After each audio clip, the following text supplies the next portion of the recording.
Good morning students.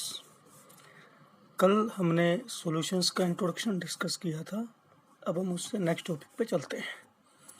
Solution क्या होते हैं, उसके मेन कंपोनेंट, सॉल्यूट और सॉल्वेंट और सॉल्यूशन की कंपोजिशन वगैरह समझने के बाद अगला टॉपिक हमारे पास ये है कि अगर हमें कोई भी सॉल्यूशन दिया जाए तो किसी भी सॉल्यूशन की इफ़ेक्टिवनेस को अगर हमें मापना हो तो उसके लिए हमें उसकी कंसंट्रेशन जाननी ज़रूरी होती है। तो कंसंट्रेशन को आमतौर पे हम ये कह सकते हैं कि कंसंट्रेशन किसी भी सॉल्यूशन की होती है उस सॉल्यूशन में सॉल्यूट और सॉल्वेंट की रिलेटिव रेशियो। जितना सॉल्यूट और सॉल्वेंट के बीच में उनकी अमाउंट्स का रेशियो है, that will be known as concentration. तो कंसंट्रेशन को एक्सप्रेस करने के केमिस्ट्री में कई तरीके हैं जो लगभग हमें सभी समझने हैं, क्योंकि अलग अलग सॉल्यूशंस को अलग अलग तरीके से एक्सप्रेस किया जाता है। एक ही सॉल्यूशन को भी कई तरीक़ों से एक्सप्रेस किया जाता है। इसलिए हमारा नेक्स्ट टॉपिक है methods of expressing concentration of any solution. यह टॉपिक ऑलरेडी हम 11th क्लास में कर चुके हैं, लेकिन फिर भी क्योंकि सॉल्यूशन का चैप्टर स्टार्ट कर रहे हैं तो यहाँ एक बार फिर से नए सिरे से इसको किया जाएगा। और इसके न्यूमेरिकल्स भी इम्पोर्टेंट हैं, इसलिए मैथमेटिकल कैलकुलेशन थोड़ा अच्छे से देखी जाए। सबसे पहला मेथड है परसेंटेज मेथड। परसेंटेज मेथड में हम सब जानते हैं किसी एक लार्जर अमाउंट को 100 की यूनिट्स में लिया जाता है और उसके अकॉर्डिंग स्मॉलर अमाउंट की रेशियो निकाली जाती है। हम ये भी जानते हैं कि एक सॉल्यूशन में जो लार्जर कंसंट्रेशन में, लार्जर अमाउंट में जो कंपोनेंट प्रेजेंट होता है वो सॉल्वेंट है। तो इट मीन्स 100 ग्राम सॉल्वेंट में जितना हमने बना रखा होगा, जो सॉल्यूशन हमने लिया है 100 ग्राम सॉल्यूशन हम लेंगे, 100 ग्राम भी हो सकता है, 100 ml भी हो सकता है, और उसमें कितना सॉल्यूट है उसकी परसेंटेज को यहाँ पर रिप्रेजेंट किया जाएगा। यानी सही लैंग्वेज में कहें तो हम कहेंगे कि 100 ग्राम या 100 ml सॉल्यूशन में सॉल्यूट की अमाउंट परसेंटेज में लिखी जाती है। परसेंटेज मेथड में सबसे पहली चीज़ है percentage weight by weight. Percentage weight by weight में हम ये देखते हैं कि टोटल सॉल्यूशन अगर हम ग्राम में लें, क्योंकि वेट ग्राम में होगा, तो टोटल ग्राम में लिए हुए सॉल्यूशन में हमारा सॉल्यूट कितने ग्राम था और सॉल्यूट की अमाउंट टोटल सॉल्यूशन के कितने परसेंट थी।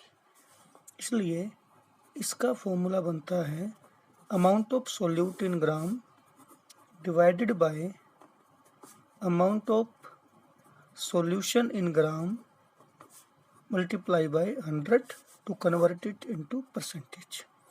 यानी यहाँ हम नोट करें कि हमने ये देखना है कि अगर हमारा सॉल्यूशन टोटल 100 ग्राम होता, नोट किया जाए सॉल्यूशन होता, सॉल्वेंट नहीं, टोटल 100 ग्राम सॉल्यूशन होता तो उसमें कितने ग्राम सॉल्यूट डिजोल है। और क्योंकि ये वेट बाय वेट है तो आमतौर पे इस मेथड को सॉलिड बाय सॉलिड के लिए यूज किया जाता है, लेकिन लिक्विड सब्सटेंस को भी डेंसिटी की सहायता से मास में चेंज करके हम परसेंट वेट बाय वेट में लिख सकते हैं। जैसे एग्जांपल के लिए अगर हमें कहा जाए कि हमारा पास कोई सॉल्यूशन है, वो सॉल्यूशन 8% वेट बाय वेट है, सो इट मीन्स अगर सॉल्यूशन 100 ग्राम है तो उसमें जो सॉल्यूट है वो 8 ग्राम होगा। अगर सॉल्यूशन 200 ग्राम है सो इट मीन्स वहाँ पर हमारा जो सॉल्यूट है वो 16 ग्राम होगा। Now after this second method by percentage is percentage weight by volume. इसमें सिर्फ इतना चेंज हुआ है कि हम सॉल्यूशन की अमाउंट को वॉल्यूम में लेंगे, ml में लेंगे, और सॉल्यूट ग्राम में ही रहेगा। यानी हम ये देखेंगे कि अगर हमारे पास 100 ml सॉल्यूशन हो तो उसमें सॉल्यूट कितने ग्राम है और वो टोटल 100 ml का कितने परसेंट है। जैसे एग्जांपल में अगर कहा जाए कि 8% वेट बाय वॉल्यूम है, सो इट मीन्स अगर हमारे पास 100 ml सॉल्यूशन है तो उसमें सोल्यूट हमारा सिर्फ 8 ग्राम है। तीसरा मेथड जो हमारे पास है वो है परसेंट वॉल्यूम बाय वॉल्यूम।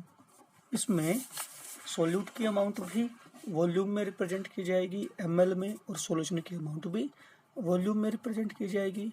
और इस प्रकार से इसका फॉर्मूला हो जाएगा amount of solute in ml divided by amount of solution in ml multiplied by 100।